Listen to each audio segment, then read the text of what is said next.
Hello, my name is Jordan Ramirez, and you are tuning into a brand new episode of Film Talk with Jordan Ramirez. And here with me today is my special guest, Dawn Wells. Welcome to the show, Dawn Fobbs. I always get your names mixed up with the actress from Gilligan's Island. Oh, that was one of my favorite shows. Yes, Dawn Fobbs. Pardon that. Dawn Fobbs, welcome to the show. Thank you so much. I'm so happy to be here. Okay, thank you. So before we talk about the movie, could you give us a little bit about who you are and what your background is? Absolutely. I am Dawn Fobbs. I live in Katy, Texas, which is right outside of Houston. And I've been an entrepreneur for 27 years. I'm a business development consulting. So anything that you need to grow your business, help your business get funded. I'm a grant writer, and my specialty is getting you multi-million dollar contracts for the talent that you have in your business. And I also have a nonprofit organization for women who love to travel and work on personal and professional development. And it's called International Ladies of Purpose. So I am an entrepreneur for the last 27 years, and I love it and just doing nothing but going forward and upward. Okay, thank you so much. And You're welcome. the film that she has selected for today's episode is Love Jones, written and directed by Theodore Witcher, starring Larenz Tate, Nia Long, Isiah Mhm. Washington, and so many others in the cast. So, why did you pick this film? You know what? I can remember the first, now I've seen it 100 times, but I can remember the first time I watched it. It to me was just so old school love, so real love, so just that old school feel to the point that the one of the characters in the movie's name is Savan, and I Mm. named my son Savan. Mm. That's how serious I was about it. But I think it gave me that feeling of for that old school love. That's the kind of love that I like. That's the kind of language that I speak when it comes to love. It's just that love that marinates. And, to me, it just was very nostalgic. And even when I think about it today, if it comes to my mind, I'll go to YouTube and put it on or try to find it on one of the streaming services. But I like the characters, one, of course. I Hmm. mean, if I'm watching a movie and I don't like the characters, I will not watch the movie. I don't care what kind of cult classic it is or what's the best movie at the theater. Like there's a top favorite movie at the theater right now, but because I don't like the lead actors, I'm not going to go and see it. I Yeah. have to like the characters of a movie. This movie also to me was just nostalgic because the age group of the individuals in the movie just kind of showed that young love, that very mature type of way that love happens. Like everything's not going to always be perfect, but you still love one another. And so I thought that they just had like a beautiful relationship. And I've always liked Larenz Tate and Nia Long together. It's kind of like people love Taraji P. Henson and Terrence Howard together. I Hmm. like Larenz Tate and Nia Long in movies that they play in. So to me, it just fits the bill for me as far as watching the movie. And I mean, every single part of it spoke to me. Mm. And so it captured my attention to the point that every now and then, and when it pops up in my head, I go, you know what, I'm gonna watch Love Jones this weekend. Yeah, absolutely. So, it is a pretty amazing film. So, did you see this when it was released in theaters, or did you see it after it was released in theaters? After it was released on regular TV, cable or whatever you want to call it, because I Hmm. never did know about it when it was in theaters. And I was trying to see if I knew what year it came out. 1997. Yes. So in 97, I was a married housewife at that time and Mm. probably wasn't watching much TV. So in 97, I was already, MC, almost 30 years old. So I didn't watch it when it came to the movie theater, but I did watch it eventually on cable. And I think it was because of me hearing people talking about the different cult classics like Boys in the Hood and all these other movies. And I was just like, Love Jones, what's that about? And when I finally did watch it, I was like, my favorite actor and actress is in there. Okay.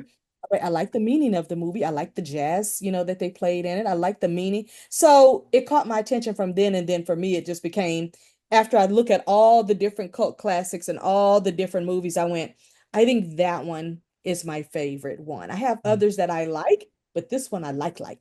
Yes. So the 90s was a pretty interesting period because you got a lot of movies that came out that featured a lot of black filmmakers, black stories. Some of them Exactly. were studio made and independent made.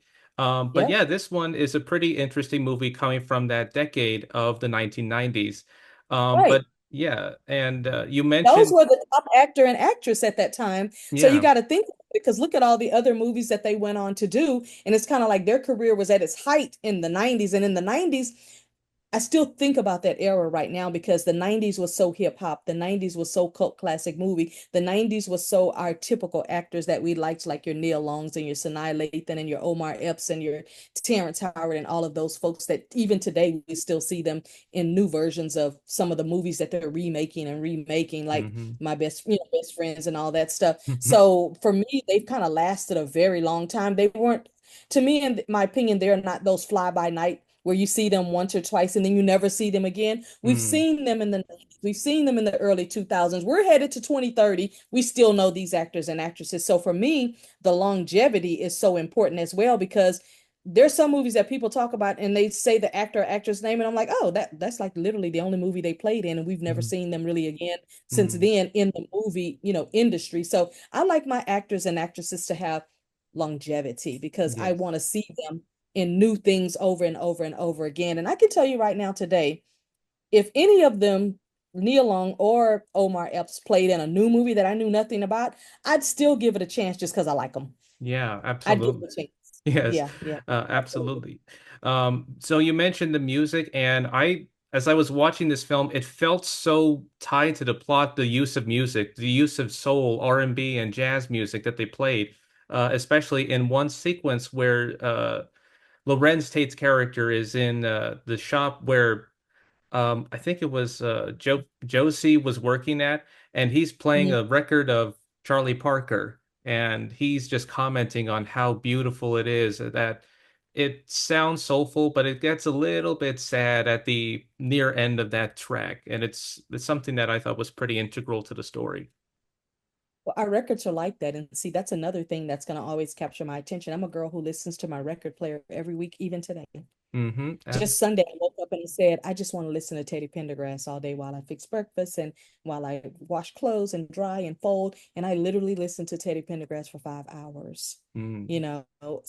So to me, I like things that bring back that nostalgia. Like, for example, my favorite line in Love Jones, it says, you want what you want when you want it. I am still that girl. I want what I want when I want it. Yes. So again, it had those things that I remember from it. So when I look at a movie and I can remember the actor and actress, I can remember the plot line, I can remember the music in it, I can remember a line or two from it, and it still brings back that nostalgia of wanting to go and watch it all over again to the fact that my kids have watched it with me. Mm. That means something. That means something to me. And it's not just that like that movie mirrored anything personally for me. It's just that I understood it. I got it. I Mm. understood that black love. You know what I'm saying? So it was just really awesome. And it is in that category of what people call a cult classic type of movie where Mm. most of people my age, I'm 52, so most of us have kids that are either 30s or 20s, and our kids have also seen those movies. Just like Biggie and Tupac were back in my day, but Hmm. also my kids, Biggie and Tupac, they don't have to think about it. They know who Biggie and Tupac was. Why? Because their mom was listening. I'm an old school music listener because my mom listened to records. So she was listening to your Roberta Flack and your Teddy Pendergrass and Shaka Khan and all that. So that's built and instilled in me because that's what we heard every Saturday morning while we were cleaning the house was records. We played records, and my mom since gave me all of her 45s and 78s. And so I made a point years ago to buy me a record player because now that I'm the beholder of her Mm. records, I make sure I play them because I feel honored for her to have said, here, you can have them because I know you're going to be the one that's going to listen to them. Anybody else probably would throw them away, but you're going to actually listen to them. So Mm. for me, that music, when it's tied to a particular movie, is also important. I may not remember every single song or anything, but when I hear it, I'll go, wait a minute, what movie was that in? And then you start to figure it out. Hmm. Yeah, and Had you seen the movie before you went to review it? say it again. Had you seen the movie before when I mentioned it? I just saw it yesterday for the first time, and this was an eye-opener for me. I guess I never saw this film before. But I Yeah. liked it. I liked the story. I liked the writing. The dialogue Yes. was pretty precise. And I also Yes. loved the performances. They were very natural. They were the best way I could describe the acting performances. They were not like over dramatic. They were not like too bombastic. They were cool, they were natural, and they were not Yeah. drawing too much attention or emotion, which I thought was really cool about what watching this the performances in the movie. Yeah, and at that time when that movie came out, I think Neil Long was either 25, 26, or 27, around the same age I was. So that may be also another reason I related to them because they were being relatable to the time of 1997. Like 1997, I can honestly say everybody, including myself, we felt like we were living on the high horse because everything seemed like it was on an uptick of everything, earning money, raising your family, all of these things at the age of, between 25 and 27 years old. It just Mm, like everything so fast. Everybody had what they needed, and it wasn't so much complaining as it is right now. And I also feel like, our age group is just built a little bit different. And mm, so we have those cult classics that we like because it speaks our language of the time that it was back then. And I know that there comes a time when you just kind of have to move past all of that. But I'm glad that we have these memories that we can go back and look at how that particular era was at that time. And the fact that they were around my same age at that time, it was another way to relate to the movie. And I also thought that like the particular character named Savan, I thought he was very handsome. And I mm, never forgot his name was so beautiful to me when I first heard it. And I was like, well, I'm not sure how he's spelling his, but here's how I'm gonna spell my son's name. So mm, when I knew that I was having a son, I didn't even have an optional name in place. I mm. knew it was Savan from Love Yes. Jones. Yes. So yeah, Savon, Josie, and oh my goodness, there was Wood, and then there was oh my goodness, I may blank on some of the other characters' names, but they were really interesting characters in the film.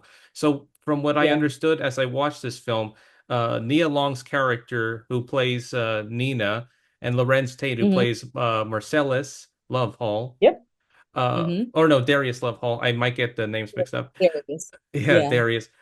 And you realize the Saban character is literally Isiah Washington, who we all know now. Yes. So you Uh, see how that longevity goes because even when he was on Grey's Anatomy, I watched him on Grey's Anatomy just because I remembered him being Savan in mm, see, in Love Jones. And then you have Bernadette Clark who played Sheila. hmm So all of these characters are still viable characters, but our biggest ones is Isaiah Washington, of course, Neil Long, and then we have Larenz Tate, and then the other supporting characters were really there. And then we all know Bill Bellamy, who played mm, Good in there. We all know that he went on, famous comedian, other hmm movies that he played in with even Vivica Fox and all of that. And mm. so these people, they have longevity. They have warmed our hearts for so many years. Like I said, if any of them were to go and be in a new movie today, I would be at the theater seeing them. Yes, that would be nice. Yeah. Were you aware that this was the only film that Theodore Witcher, the director, had ever directed? Because I looked him up and he never directed another movie after this. Never done. And you know what? It probably is best because you know what happens with a movie or a director. If it's a movie and it's a cult classic and you try to do a part two, we're gonna hate it because we loved part one. Okay. Hmm. Just Yeah. like I just heard somebody say they're doing a Bodyguard part two, and I went, I'm Mm, never gonna watch it. hmm Whitney and and Whitney Houston was the one, and Kevin Costner was the number two. That mm. there's I don't want to see Taylor Swift in that movie. I don't want to see anyone in that role but the two people that already did it. So it happens like that sometimes with directors or producers, is that once they do a great project that has longevity and people are still watching it and it's on the streaming services, so obviously somebody's making money off of it, until they're inspired to make Hmm. something better, which is Mm, hard to beat a cult classic, hmm. it's kind of hard to just go and just do frivolous thing, especially when your heart is connected to your projects and you're just not out there making projects just to earn money off of them, but you actually want to make projects that are going to have this type of longevity that the movie that it had. So I kind of don't blame him, if Yeah, that's the yeah. case. I don't blame him because we're going to always compare his next movie to, well, now it wasn't a Love Jones or anything. And who wants to hear that, right? Yeah, I understand. But yeah, it's a pretty interesting thing to know that he never directed another film. I think I looked him up that he still continues to write, maybe for television Right. projects. Right. Because I don't think he ever did another film project as a writer. I think he stuck to whatever was on his mind. Um, but I Hmm. but I thought it was pretty impressive that this film, along with the other films that you mentioned from the 90s, they have now Yes. been added to the Criterion Collection. which I thought it's amazing to see films like that being part of that collection. And they had a new Yeah, interview with him, and they had a yeah, new audio commentary. I haven't listened to it, but it would be pretty exciting. So it's pretty yeah. amazing to see this movie in Criterion. It's very true. It's funny because when I'm in a group of different people and I'll ask them, like, what's your favorite cult classic love movie? And there's never a conversation, and I'm telling you, Mm, there's never a conversation that does not include Love Jones. There are other movies, of course there are, but there's never a conversation that does not include Love Jones. I think honestly, it had the perfect name. It had the hmm perfect actresses. It had the perfect love lines. So I don't know what else they could have added to it. mm, I can't even think of anything else that we needed. no. You know, it was on the perfect length of time. It was in the perfect era. I think if this movie was out in 2025 hmm with the exact same actors and actresses, I don't even know if it would work, just simply because if people never had the 1997 version, they hmm wouldn't get it. Because love is not like it was in 1997. No, it's not. And now a message from Jordan Ramirez for Film Talk with Jordan Ramirez. I want to take a break from this episode to thank my listeners/viewers who watch the videos on my YouTube channel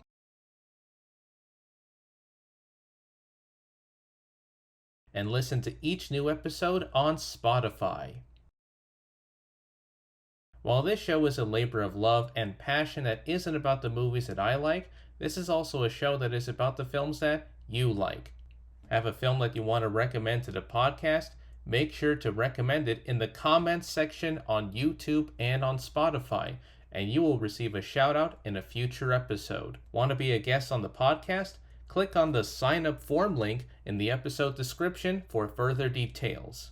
If you like this episode or my previous episodes, make sure to like, share, and subscribe for more interviews in the near future. The goal for this channel is to reach up to 100 subscribers both on YouTube and on Spotify. It's just that easy. And now, back to our regularly scheduled episode. It Um, is not the same, and I don't care where you live on the planet. Love is not what it was in 1997. There was a different nostalgia of love in 1997, and that's the love that I'm gonna hold up. My daughter always tells me, "Mom, but you know you live in 1827," and I'm like, and I'm gonna stay tell her all the time, I love it here. But she's Hmm. just trying to say it's old school and old fashioned, that I'm always thinking about how things really went, even when it comes to love in the 90s, how things were just so different. I wish they were that way in 2025, where we didn't have social media, where we didn't have these these dating apps and all of that stuff, where you literally had to be out in the wild if you wanted to meet somebody. And Hmm. that's what you look at them and tell, is that the girl for you or is that the guy for you? Hmm. Now it's just so diluted that love is just thought of in a different way. It's more of a business situation instead of a heartfelt situation, which I feel like we lost something with that, because it just has diluted so many things. Yeah, it has absolutely. It has diluted so many things. So, in terms of that, you mentioned some of your favorite. You mentioned some of the characters. What did you think about when there's a scene in the film when her ex-boyfriend from New York was coming to beg her to come back with her? What was your reaction to like that type of sequence when her ex-boyfriend wanted her to come back to New York with her from that sequence? All I can say is I think every girl knows that feeling. It's like as soon as you want to move on and you're happy and everything, there's always an ex at some point in your life that's going to realize that you were the one they lost, and they're going Hmm. to come back and you won't give. I literally was just having this conversation with a friend of mine that's in LA. And I just happened to ask her, I said, I was talking to some ladies last week and we were just talking about who the one was that got away. And I said, do you have one that got away? And she's like, you know what? My high school sweetheart who went off to play professional football. And she said he's never gotten married, but I've been married this whole time. And she said, if I had to say, it would be him. And she said, and when he called me 6 months ago, he said to me that I was his one that got away. I said, oh my gosh. I said, I so excited I asked you this question. I said, because I was the opposite girl, that the one that I thought got away, I doubled back after I got divorced. I doubled back just to realize I didn't miss anything.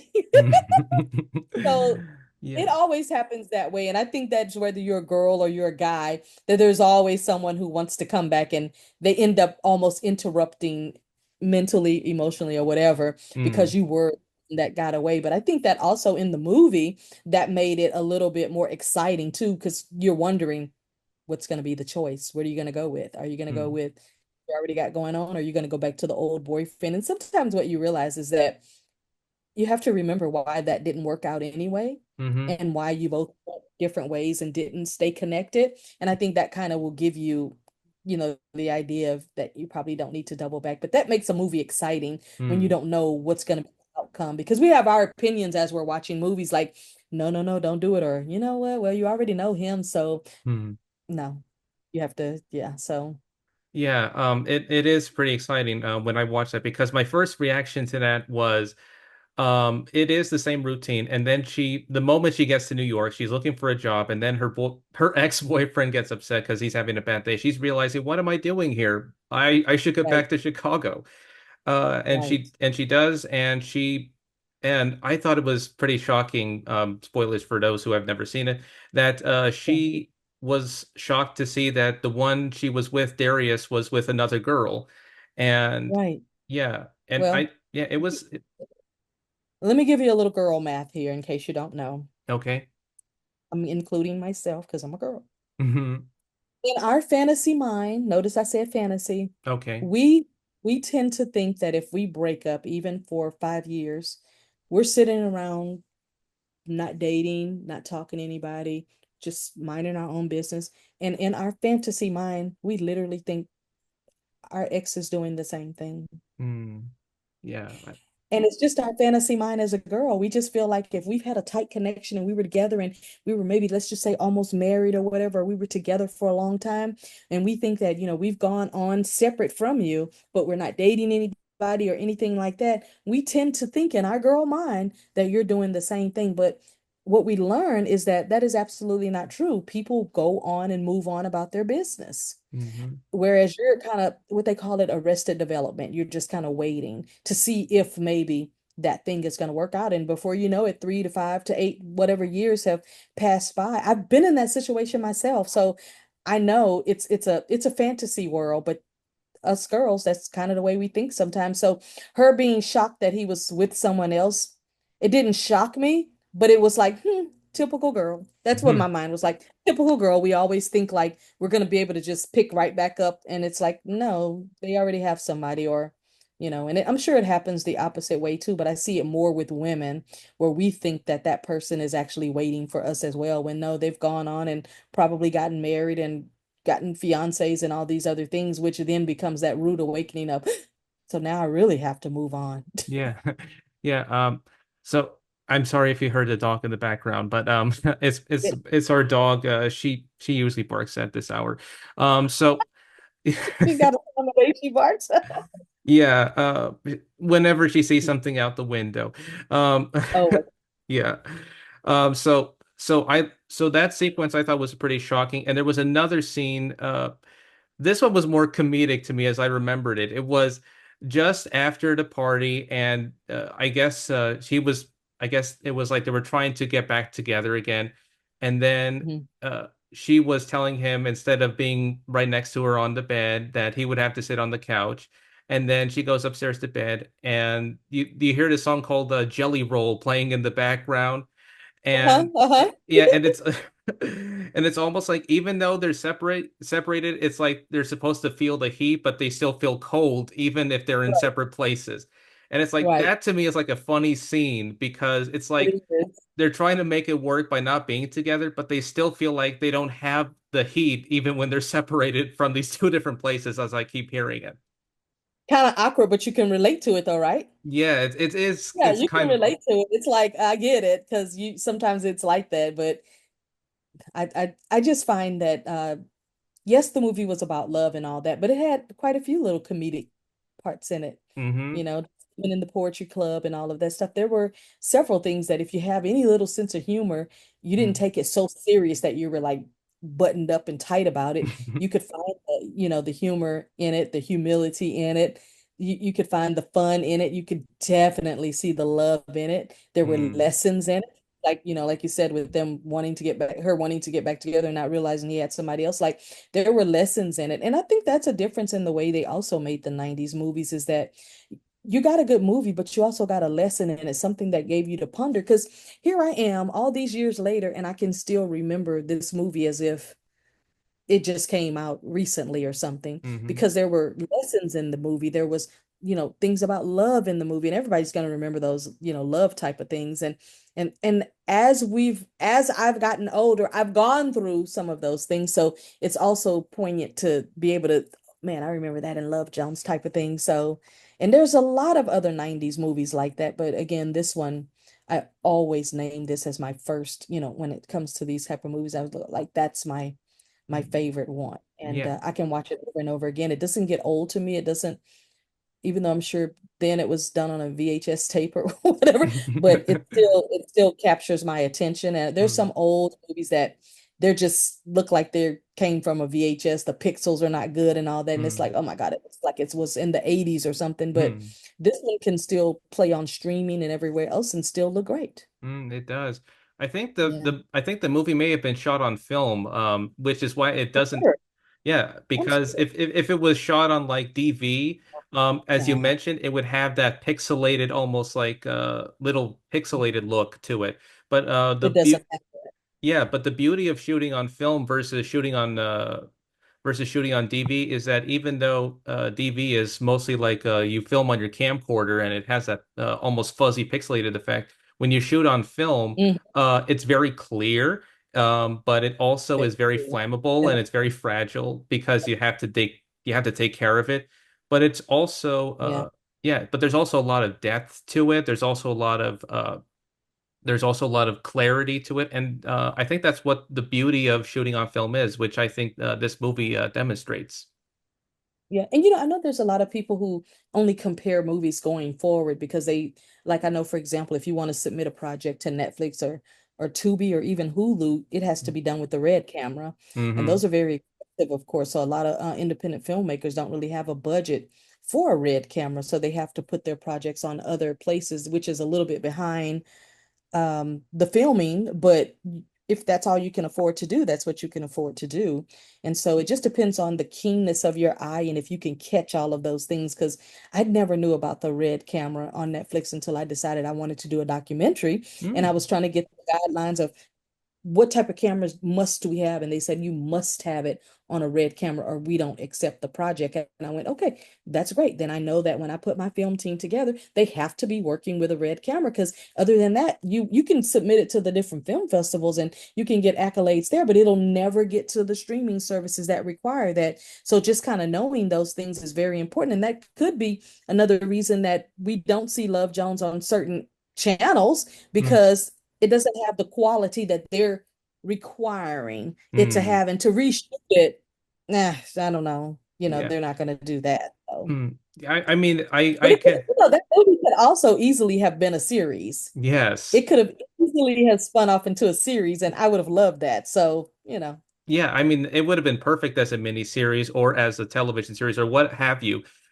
I would have But loved it. yeah, me too. I mean, there are certain projects that I imagine some people would say maybe it would have been great as a film, but I also say, with film going on these days, it's not as, you don't have a lot of time to put in story because if you put it in a mini series or as a streaming series, you have a lot Right. more time to put in story. You have a lot more time to build character. You have a lot You more do. time to develop a lot of things that film couldn't do because of how condensed and how strained the time is. Yeah. And that's why I say that it would have been great for a series because then they could have really developed those characters over time. And then we would have even more to be able to kind of go and follow through with. But, again, it was 1997. I don't think anybody was really thinking in that type of way when it comes to films. And like you said, this guy did one major, major, major project, and then he probably, is enjoying just writing for other people or doing other things behind the scenes. And because I can imagine just with me wanting to do a documentary, I'm learning so many things that I didn't even consider. Because you know how it is when you want to do a project, you think about the project because you know you can put a team together to do the things you don't know how to do. But just learning the language and learning, the rules and learning how to, make it a project that can win, at a film festival or whatever. It's like, oh my gosh, I didn't know all this was involved. And like you said, they're them doing it where they only had a movie where they could have broken it into a mini series. I thought I just wanted to do one type of documentary. And I'm like, no, I should do the mini series so that Mm. the whole entire point can get across. And so you're right. They could have done it that way, but No. maybe it wasn't. And then in 1997, I don't know how big those budgets were either to be Mm-hmm. able to bring something off like that for an independent film writer and someone that's trying to get their foot planted in what Hollywood was back in 1997. So Mm-hmm. independent, I will tell you one thing that's great. Independent filmmakers are really shining right now. Yes. So if he wanted to do something else like a Love Jones, he could if he had the right characters to kind of build it out. I do not want him to do a part two of Love Jones. I like the one that we have, and I think that is great. But if Mm-hmm. there was some other project, again, it wouldn't be that 90s love because it Mm-hmm. ain't there anymore. And I think that that's a foreign concept to the younger kids. They don't understand the 90s love. It's like that was so dumb, when they say that's so dumb to them now.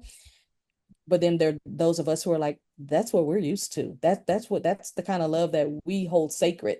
Whereas now it's not so it's not so the thing. Yeah, I mean, it can be somewhat cliched and somewhat tiresome to redo the same ideas over again. I mean, I understand watching some movies and some TV shows made now where it's mostly done We through a social media app or it's done through chat or what have you.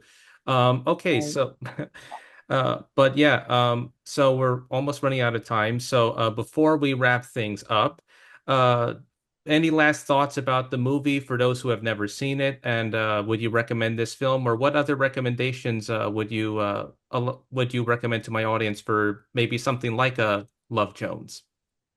Well, for one, I absolutely recommend this movie. And even if you don't understand 1990s love, I would still say check out this movie because you're going to then see some actors that you know now that Mm. maybe you didn't know in the past. Like you're going to know who Isiah Washington is. You know who Nia Long is. You know all of these people now. So you don't want to miss out on getting I call it like the backstory Hmm. of some of these individuals. So other cult classics, I would say um The Best Man. Have you seen that one? I have seen the first one and the second All one. all of the different versions? Uh, just the first and the second one. I don't know if I saw the third one, but they were good. They were all funny movies, and they were all of almost that Now same. they Yeah, Now they stayed consistent. They yeah. showed the growth of each character as they got married, as they had children.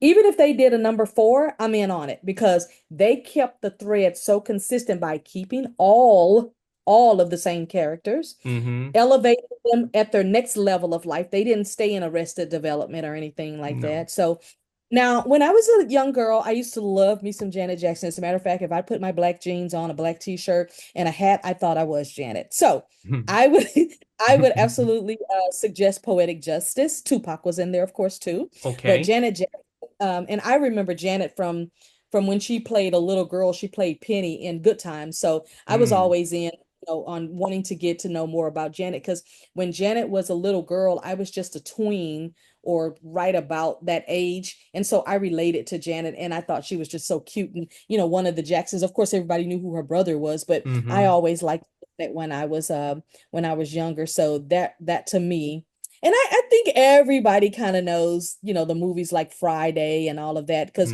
you Mm. got your Chris Tuckers and Ice Cube and all of those individuals in those movies that we all love them and we see that they all still have careers. Mm-hmm. They also have really, really, really great careers. Um, and anything, I'll tell you right now, anything with Sanaa Lathan, she's literally one of my favorite actresses, and I like that she's very careful with Mm-hmm. what type of movies that she's in. But as far as like any of the movies that she's been in. I've loved all of the movies that she's been in, and I would definitely recommend anything that she's been in. And I know that I think that the younger group, knows Sinai from other things that she's played in. So Mm. I would not count anything that she's been in. Of course, she was in Best Man too, but she's also been in, other movies that have really. A Love and Basketball. I saw that one with her. Oh my gosh, Love and Basketball is one of my favorites, but Mm. I loved Love and Basketball because of the dad that was on there. I Mm. had a crush on Dennis Haysbert for like a million years. And Yes. so I watched that movie just to see her dad. And that is the honest truth. Now, Love and Basketball, I think, would be probably what we would call the next best cult classic after Love Jones, just simply Mm. because that was also a cute love story. Them growing up with one another, them Mm. both playing basketball and kind of competing a little bit, and that forbidden type of love. And hey, I don't know. I didn't do it because I was a perfect teenager, but the sneaking in the window because we live next door to each other, I could so understand that. Hmm. Wasn't right, but I'm just saying I don't know kids who didn't do those type of things. And have you ever seen House Party with Kid and Play? Now, Um, House Party was the movie that you could watch and you could dance right in the living room. That was one that we all talked about at school. When we were like in middle school and high school, we all talked about Kid and Play because we thought that his hairstyle was just so cool in the music. And I think everybody in my middle school and high school always wanted a house party, to the point that when I graduated from high school, me and my good friend, we begged and begged and begged our moms to let us have a house party. And they said, you can't have it at the house, but if you find an apartment complex that'll let you use their inside venue where they have parties and stuff, y'all can have a party. And we literally had the top graduation party of the century in the 90s, 90 exact. And everybody from school came to that party there. In our 30-year anniversary from graduating from school 2 years ago, they were still talking about our graduation party that we had. thank It was that much fun. So, yes, thank you yeah. so much, and I love your recommendations. So, where can my audience find you and to learn more about you and yeah, what you mentioned earlier?